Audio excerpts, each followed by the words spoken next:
Well, she is a poet and an author that just released a new book called My Words Sounded of Maraschino Cherries. I love it. We're going to find out a little bit more about that title. The book deals with evocative imagery and memory and the human experience of heartache. That's right, but don't let us tell her story. Here with the details on her new book is Madison Anderson. Thank you so much for being here with us today. We appreciate it. Yeah, thanks for having me. So tell us about the creation process for this new book and the title itself, too. So my last semester of college, I had an independent study where I made a full manuscript of a poetry book, and then after I graduated, it turned into networking, designers, photographers, and so it's seen many seasons. And my boyfriend and I produced a mini film for my poem Cranberry and Pearls, which aired on our social medias late fall last year.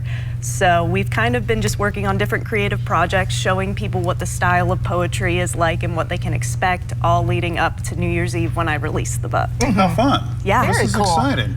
So tell me, walk me through the book. Okay. Tell me about your process and using these different imagery and different media to tell the story. Yeah, okay. So I'm a confessional poet, which basically means we take real life scenarios, real life people, and just cast off the facade and just tell it how it is. Okay. So my words sounded of maraschino cherries. I know you were like, what's maraschino cherries? What do maraschino cherries sound like? Yes, so I have an allergy to real cherries, and so I can't have the true fruit of a cherry. So I am forced to have these maraschino fake cherries.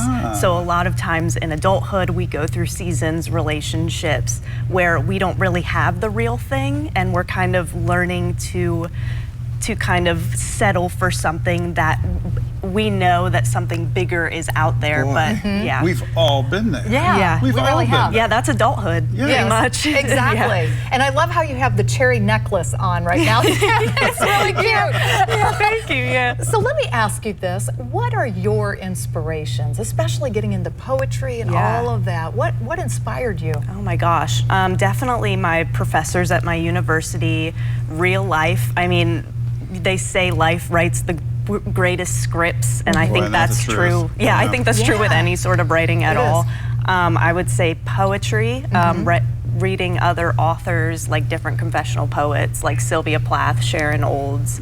So really, I mean, we are kind of all a mixture of our external factors, you know, learning from other people as well. Right. So as the creator of this work, what is your hope for people after they experience the work? What is your hope for them as they walk away from it? Yeah, so I'm kind of targeting it to, like you said, you have a daughter who's 19, you know, people entering adulthood and kind of not really understanding how confusing and unforgiving it can be at times. And I hope to kind of show them that it's okay to be confused and to have these moments of sorrow, sadness, you know, what is this life and how do I live it? And I think poetry is a great avenue to express that kind of, those questions of the human condition as well. And if you can't have the real cherry, it's okay. Yeah, exactly, exactly. If you have to have a maraschino cherry on your milkshake, you can. We can still make that work. Yeah, it'll work. I love that. So for people that maybe poetry isn't their cup of tea, maybe that hasn't been a part of their lives, what would you say to them about the value of this book?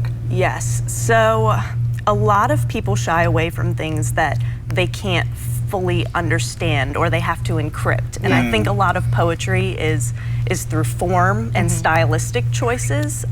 Just like without prose, you have poetry in stanzas. So it gets a little confusing with people.